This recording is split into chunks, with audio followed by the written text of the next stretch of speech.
कालिंजर दुर्ग भारतीय राज्य उत्तर प्रदेश के बांदा जिले में स्थित एक दुर्ग है जो बुंदेलखंड क्षेत्र में विंध्य पर्वत पर स्थित यह दुर्ग विश्व धरोहर स्थल खजुराहो से 100 किलोमीटर की दूरी पर है। इसे भारत के सबसे विशाल और अपराजेय दुर्गों में गिना जाता है। इस दुर्ग में कई प्राचीन मंदिर हैं। इनमें कई मंदिर 3री से 5वीं सदी गुप्त काल के हैं। यहाँ के शिव मंदिर के बारे में मान्यता है कि सागर मंथन से निकले कालकूट विष को पीने के बाद भगवान शिव ने यहीं तपस्या कर उसकी ज्वाला शांत की थी। कार्तिक पूर्णिमा के अवसर पर लगने वाला कार्तिक मेला यहाँ का प्रसिद्ध सांस्कृतिक उत्सव है। कालिंजर दुर्ग में ऐसा क्या था जिसे पाने के लिए मुगल से लेकर मराठा तक नजरें गड़ाए रहे इतिहास में एक ऐसे किले का नाम भी दर्ज किया गया जिस पर न जाने कितने शासकों की नजर रही है। उसे हासिल करने के लिए कितने शासक तैयारी करके आए लेकिन खाली हाथ ही वापस लौटे। वो है कालिंजर का दुर्ग। वर्तमान में यह उत्तर प्रदेश के बांदा जनपद की सीमा में आता है। विंध्य पर्वत की 900 फुट ऊंची पहाड़ी पर बना कालिंजर का दुर्ग अपने अंदर कई खासियतें समेटे रहा है। मध्य प्रदेश के खजुराहो से 100 किमी की दूरी पर बने इस दुर्ग का इतिहास चंदेलों के शासनकाल से भी ज्यादा पुराना है। कालिंजर दुर्ग का जिक्र बौद्ध साहित्य में भी किया गया है। भगवान बुद्ध की यात्रा वृत्तांत में भी इस दुर्ग का जिक्र है। यह ऐसा किला है जिसने देश के राजनीतिक और सांस्कृतिक दौर को बदलते हुए देखा है। यही वजह है कि कई इतिहासकारों की इसमें खास दिलचस्पी रही है, इसीलिए नजर गड़ाए हुए थे। शासक कालिंजर फोर्ट पर हुई रिसर्च कहती है यह वो किला है जिस पर महमूद गजनवी, कुतुबुद्दीन ऐबक और हुमायूं से लेकर शेर शाह सूरी तक ने कब्जा करना चाहा, लेकिन सफल नहीं हुए। उन्होंने जान की बाजी तक लगा दी। इसे हासिल करने के लिए पृथ्वीराज चौहान से लेकर पेशवा बाजीराव तक ने कोई कोर कसर नहीं छोड़ी। कहा जाता रहा है कि इसे जीतना रियासतों में अपने शौर्य का पताका लहराने जैसा था। यह घने जंगलों के बीच बनी पहाड़ी पर बना था, जहां तक शत्रुओं की सेना का पहुंचना लगभग नामुमकिन था।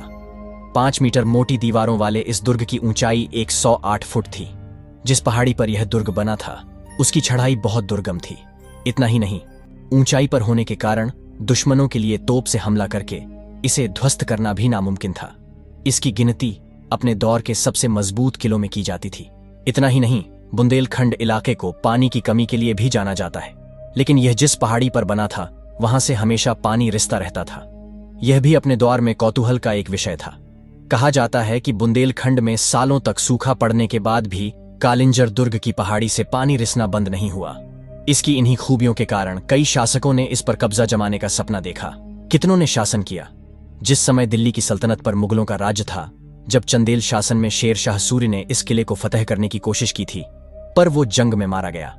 शेर शाह सूरी वो शासक था जिसने हुमायूं को हराकर सूरी साम्राज्य की स्थापना की थी, लेकिन 1545 में कालिंजर को हासिल करने में उसकी मौत हो गई और यह हुमायूं के लिए सुनहरा मौका साबित हुआ। नतीजा, हुमायूं ने फिर दिल्ली को जीत किया और अगले 300 सालों तक मुगलों ने राज किया। हुमायूं ने किले को हासिल करने की कोशिश की लेकिन नाकामयाब रहे। हालांकि 1569 में अकबर ने इसे जीतकर अपने नवरत्नों में शामिल बीरबल को तोहफे में दे दिया।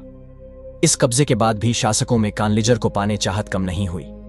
एक दौर ऐसा भी आया जब राजा छत्रसाल ने पेशवा बाजीराव की मदद से बुंदेलखंड से मुगलों को बेदखल करके दम लिया। इस तरह अंग्रेजों के आने तक यह राजा छत्रसाल की रियासत का हिस्सा रहा। क्या कहता है इतिहास? मशहूर चीनी शोधार्थी ह्वेन त्सांग ने 7वीं शताब्दी में लिखे अपने दुर्लभ संस्मरण में कालिंजर दुर्ग के बारे में कई जानकारियां दर्ज की हैं। यह दुर्ग कितना पुराना है इसके साक्ष्य गुप्त काल से मिलते हैं। पुरातत्व विशेषज्ञों को यहाँ के ऐसे शिलालेख मिले हैं जो बताते हैं कि यह गुप्त काल में भी मौजूद रहा है। इसके बाद यह किला कई राजाओं की सल्तनत का हिस्सा रहा। दुर्ग में भगवान नीलकंठ महादेव का मंदिर है। 9वीं से 13वीं शताब्दी के बीच इस चंदेल शासकों ने शासन किया। 400 सालों तक राज करने वाले चंदेलों ने इसे अपनी राजधानी बनाया। इसके बाद ही इस पर आक्रमण करने का सिलसिला शुरू हुआ। इस दुर्ग में गुप्त स्थापत्य शैली, चंदेल शैली, प्रतिहार शैली, पंचायतन नागर शैली के नमूने दिखते हैं। इस दुर्ग में प्रवेश के 7 रास्ते हैं। इसमें कई मंदिर हैं। यह किला हिंदू भगवान शिव का निवास स्थान भी कहा जाता है। यहाँ नीलकंठ महादेव मंदिर है।